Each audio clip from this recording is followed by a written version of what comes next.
Hi friends, welcome to miss cook 135 channel. நாம இன்னைக்கு பார்க்க போறது ஒரு பீக்கங்கால சூப்பரான ஒரு கிரேவி செய்ய போறோம். பாருங்க, பார்க்கவே எவ்வளவு அழகா இருக்கு அப்படின்ட்டு. ரொம்பவே சிம்பிளா செய்யக்கூடிய ஒரு டிஷ் இது. இதுக்கு தேவையான இன்கிரீடியன்ஸ் எல்லாமே நான் டிஸ்கிரிப்ஷன்ல கொடுத்துருக்குறேன். பசங்களுக்கு ரொம்பவே பிடிக்கும். வாங்க இது எப்படி செய்யலாம்னு பார்க்கலாம்.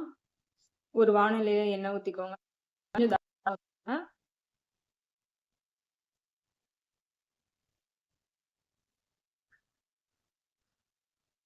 எடுத்துக்கோங்க.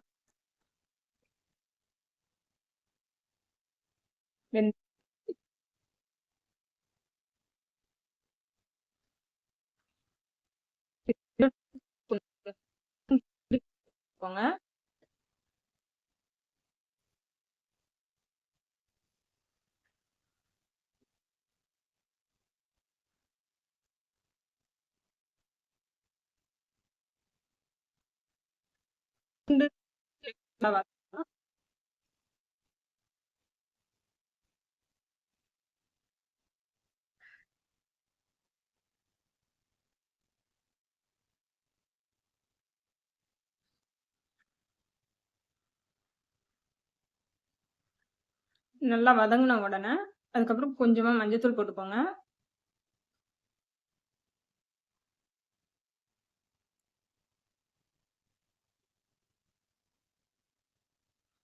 இது கூடவே கொஞ்சமா மிளகாத்தூளும் போட்டுக்கோங்க.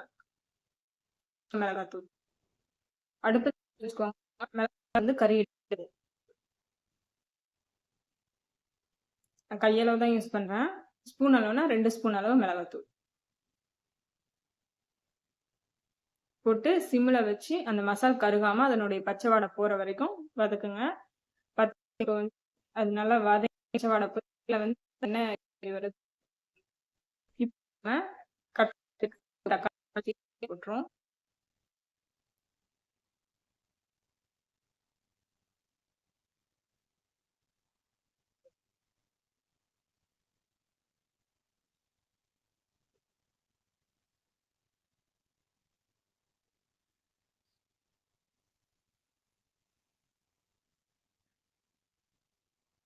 இது கூடவே உப்பு ஆட் பண்ணிக்கோங்க. இப்பவே தக்காளி சீக்கிரமாவே வதங்குறதுக்காக.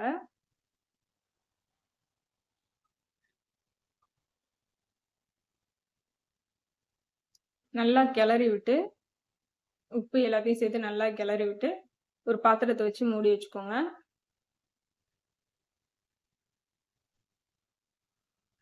இப்ப பாத்தீங்கன்னா தக்காளி நல்லாவே வதங்கிடுச்சு. உங்களுக்கு பார்த்தாலே தெரியும்.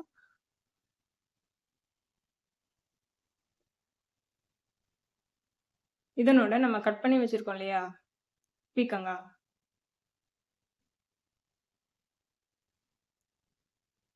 இதையும் நம்ம இதே மாதிரி பாதி பாதியா கட் பண்ணி வச்சிருக்கேன். இதையும் இது கூடவே போட்டுக்கோங்க.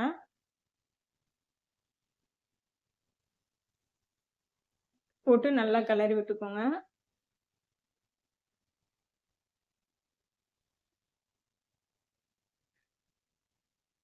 இதுல 1 கிளாஸ் அளவு நான் தண்ணி எடுத்து ஊத்துறேன்.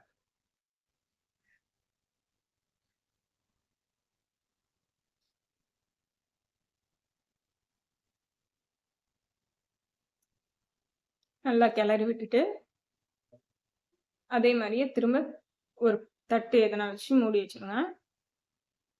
இப்ப பாத்தீங்கன்னா குழம்பு ரெடி ஆயிடுச்சு. பீக்கங்காய் நல்லாவே வெந்து வந்திருக்குது.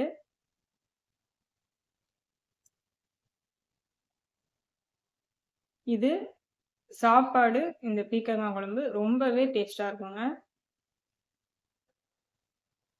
நான் ஆல்ரெடி பீக்கங்காவுடைய தோலை வச்சு செய்யக்கூடிய பீக்கங்காய் துவையல் போட்டிருக்கேன். அதனுடைய லிங்கையும் டிஸ்கிரிப்ஷன்ல கொடுக்குறேன். செக் பண்ணி பாருங்க எவ்வளவு கிரேவி சூப்பரா இருக்குதுன்னு. பசங்களுக்கு ரொம்பவே பிடிக்கும். என்னுடைய இந்த வீடியோ உங்களுக்கு பிடிச்சிருந்தது அப்படின்னா பண்ணுங்க, கமெண்ட் பண்ணுங்க, சப்ஸ்கிரைப் பண்ணுங்க.